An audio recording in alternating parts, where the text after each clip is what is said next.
Ayan guys, good morning. Nandito tayo ngayon sa aming farm. Ang maisan ng papa ko at ng kapatid ko. Tara guys, punta tayo sa aming blue house. Ayan guys, ito yung aming corn farm. Ito yung sa kapatid ko, kay Kagawad. Tapos dun sa kabila yung kay papa. So dito naman yung, tingnan nyo guys, bumulaklak na yung kay Kagawad na mais. Ayan, may bulaklak na siya. Ayan. Malapit nang umano yung bunga niya. Yes guys, punta tayo sa aming blue house. Tapos ito naman guys, may tanim si nanay ng mga penchay. Ayan, lalaki na din. So tara guys.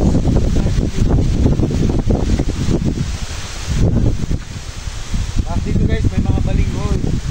Tapos pinya. So tanim ni nanay, ito si nanay. Si nanay, mga tanim niya, masipag magtanim si nanay. Tara guys, dito tayo sa blue house. Tapos ito naman ang aming blue house. Ang aming bahay dito sa bukid. Tara, pasok tayo guys.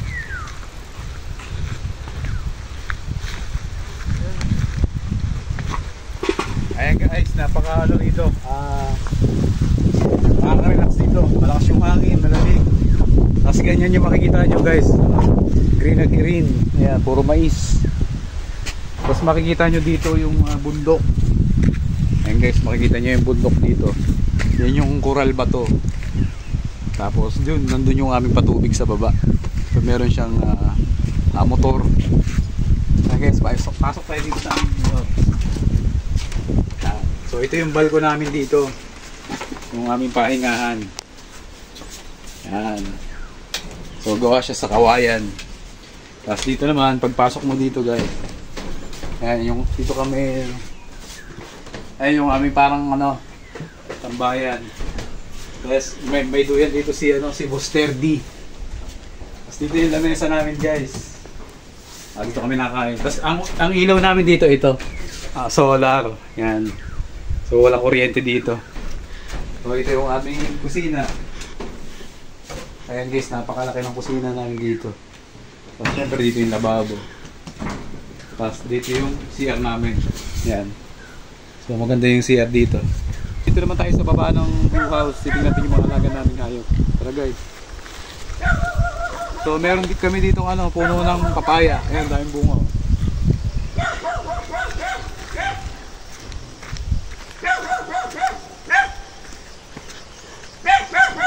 Ayan guys, ang baba lang ng dito, nung buko. Ayan. Pwede yung lang kami yun.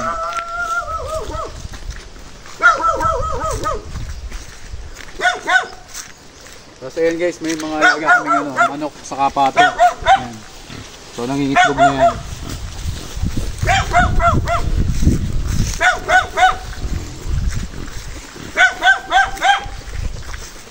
Tapos ito guys, yung alaga namin itas. Tapos ito guys, yung alaga namin baboy. Yan, parang nakangandi siya ngayon. Nakangandi nga ito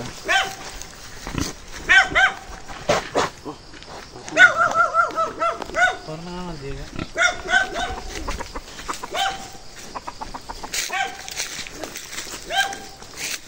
Itas mo na kami.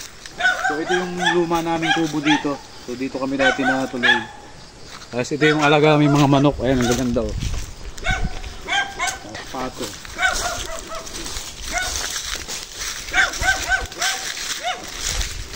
Tapos ayan guys, yung tanim ni namin yung mga pinya na bunga na. Ayan.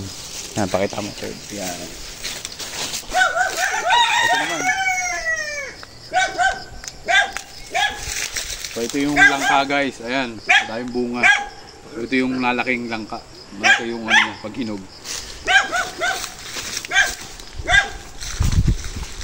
Ito yung bagay sa aming manukan.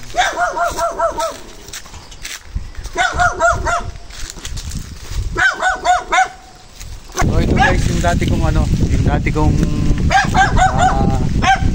pulungan ng 45 minutes.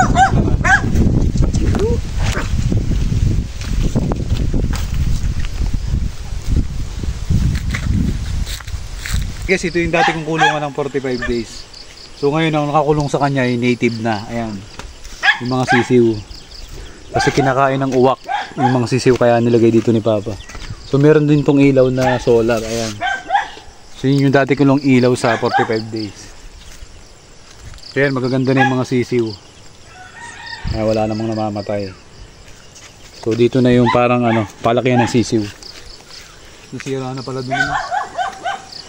So yun guys, titingnan naman natin yung aming mga kambing. Ayan guys, pasok tayo sa aming kambingan.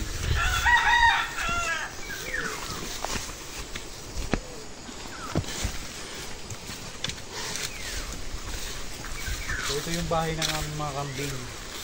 Yan, yung bahay ng kambing namin. So yung ibang kambing guys, na may mga anak, nandun sa kabila kasi mas malago yung damo doon. So yung nandito, yung ano, yung toro, tapuntahan natin.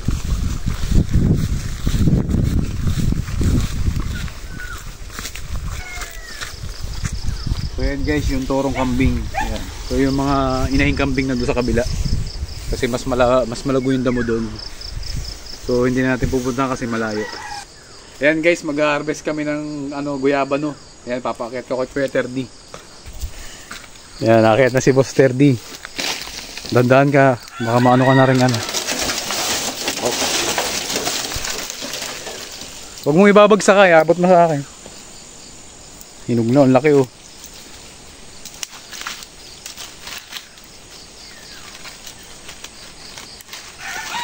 Laki. Oh, ayan, abot mo. Hinog na. Hinog na yan. Hinog na nga. Lambot na. Oo. Ang laki nung naputi namin na guyaba, no, hinog na. Yan, tama-tama. Meron kaming dessert mamaya pagkain. Yan guys. Fresh na fresh. From the farm. Puputi tayo ng isang buko. Iinumin ko mamaya. So ito lang siya guys. Napakababa lang. Tingnan mo yung video mo kung... Ayan. Kunin natin itong isa.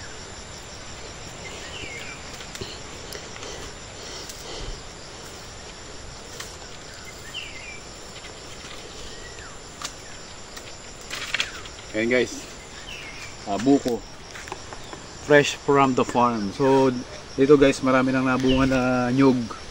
Saka dito, so yun yung mga tanim namin na bago guys. Ayan, nagbubunga na. So dito sa kabila yung mga bagong tanim ko yan, papunta dun. So marami yan. So yan yung susunod na ma-harvest namin. So ayan guys, thank you sa panonood. So ito naman yung ating kakainin.